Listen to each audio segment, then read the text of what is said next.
In 1925, Equatorial Guinea was a remote Spanish outpost, rich in resources but poor in opportunity for its people.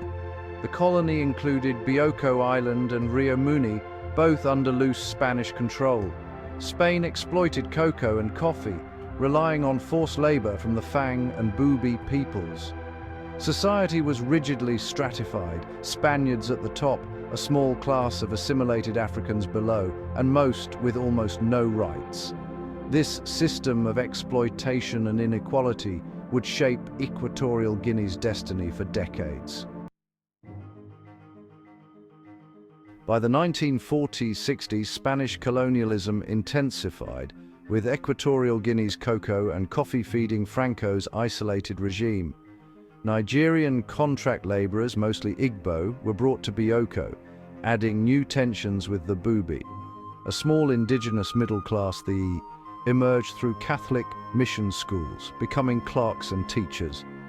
Inspired by African independence movements, they began to dream of self-rule. Spain rebranded the colony as a province in 1959, granting theoretical citizenship and limited political participation. Leaders like Bonifacio Ondo Edu and Atanasio Ndongo Mayone formed parties, pushing for autonomy and independence. Yet, for most, daily life remained unchanged: hard labor, low pay, and little access to education or healthcare. The promise of citizenship meant little without real opportunity. The seeds of nationalism grew alongside deep economic and social inequality. Calls for independence were as much about justice and dignity as about politics. The colonial structure was cracking, but the struggle for true change had only begun. The stage was set for a new era. The 1960s brought decolonization across Africa, and Equatorial Guinea joined the tide. International and local pressure forced Spain to negotiate with emerging political parties. Debates raged over the new nation's structure, federalism versus unity, reflecting tensions between Bioko and the mainland. In 1968, a constitution for a unitary republic was approved, despite regional misgivings. Presidential elections followed: Bonifacio Ondo Edu, backed by Spain, versus Francisco Macías Nguema, a populist nationalist. Macías won, becoming the first president. On October 12, 1968, independence was declared amid celebration and hope. The new flag was raised, and dreams of prosperity and equality filled the air. But the country faced daunting challenges: a tiny, educated elite, an economy reliant on volatile crops, and lingering ethnic divisions. The optimism of independence masked a fragile foundation. Building a nation from scratch would prove far harder than winning freedom. The promise of a new beginning was real, but so were the risks. The future was uncertain, and the work of nation building had only just begun. The next chapter would test the country's unity and resolve. Independence's promise quickly faded under President Macías Nguema. Paranoia and repression took hold. Rivals and intellectuals were purged after a 1969 coup attempt. Macías declared himself president for life, ruling through terror and a brutal youth militia. Thousands were killed or fled. The country became isolated and infamous for its brutality. The economy collapsed as foreign workers and plantation owners left, and cocoa production ceased. Schools and hospitals closed, and the government barely functioned. Malabo became a ghost town. People struggled to survive. Macías destroyed the institutions and hope needed for progress, leaving deep trauma. By the late 1970s, Equatorial Guinea was a failed state, its people brutalized and impoverished. The dream of independence had become a nightmare. The scars of this era would haunt the nation for generations. The need for change was desperate and urgent. In 1979, Macías's violent rule ended in a coup led by his nephew Teodoro Obiang Nguema Mbasogo. Macías was tried and executed, and the country breathed a sigh of relief.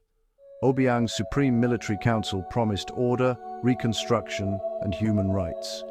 Political prisoners were freed, exiles invited home, and basic services slowly restored.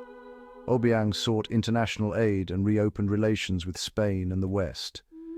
Despite reforms, power remained tightly held, and elections were neither free nor fair. The Democratic Party of Equatorial Guinea, PDGE, dominated politics, and human rights concerns persisted. Through the 1980s and early 1990s, the country remained poor, reliant on cocoa, timber, and foreign aid. Life was a daily struggle for most citizens. Then in 1995, offshore oil was discovered, promising to transform the nation's fortunes. The oil boom would usher in a new era, one of wealth, but also new challenges. Equatorial Guinea was on the brink of dramatic change. The legacy of dictatorship lingered, but hope flickered anew. The mid-1990s oil discovery transformed Equatorial Guinea almost overnight. GDP soared, and the country became one of Africa's top oil producers. Oil wealth fueled a construction boom. New cities, highways, and luxury buildings reshaped Malabo and Bata. The government showcased modernization, even building a new capital, Ciudad de la Paz. A small elite amassed vast fortunes, but most citizens saw little benefit. Poverty persisted and basic services lagged behind the country's new wealth. The economy became almost entirely dependent on oil, neglecting agriculture and other sectors. This created deep inequalities and left the nation vulnerable to oil price shocks. Infrastructure improved, but sustainable jobs and broad prosperity remained elusive. The oil boom brought both opportunity and risk. The gap between rich and poor widened dramatically. Equatorial Guinea's transformation was striking, but its benefits were uneven. The nation faced a new set of complex challenges. Oil wealth gave Equatorial Guinea new global influence. The US reopened its embassy, and American oil companies dominated the energy sector. Relations with Spain shifted from dependency to economic partnership, though tensions over human rights persisted. The government courted China for infrastructure projects, repaid with oil. President Obiang positioned himself as a continental statesman, hosting African Union summits and funding international prizes. The country invested in soft power, seeking a positive global image. Regional ties with Cameroon and Gabon deepened, though border disputes flared. International criticism of governance and rights was often muted by strategic interests. Foreign partners sometimes overlooked corruption in pursuit of oil. Equatorial Guinea balanced global partnerships with pressure for reform. Its place on the world stage was secure, but not without controversy.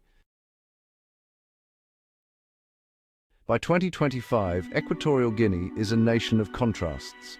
Modern cities and highways showcase oil-fueled progress, while luxury coexists with widespread poverty. Many neighborhoods lack reliable water, electricity, and healthcare. New hospitals and schools exist, but quality and access remain limited for most. The gap between state wealth and public welfare is stark. International groups call for transparency and social investment, but progress is slow. Frustration grows among youth, excluded from the nation's prosperity. Falling oil prices have exposed economic vulnerabilities and stalled projects. Governance challenges and corruption remain in the spotlight. The country stands at a crossroads, struggling to bridge its two realities. The promise of modernity is real, but so are the challenges of inclusion. In 2025, Equatorial Guinea faces a pivotal future.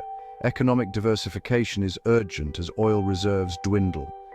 The Horizon 2035 plan aims to develop fishing, agriculture, tourism, and finance.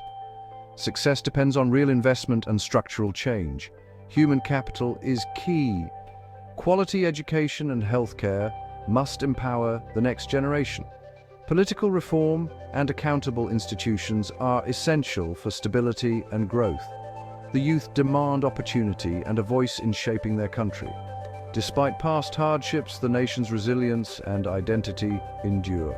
Infrastructure built in the oil era offers a foundation for progress.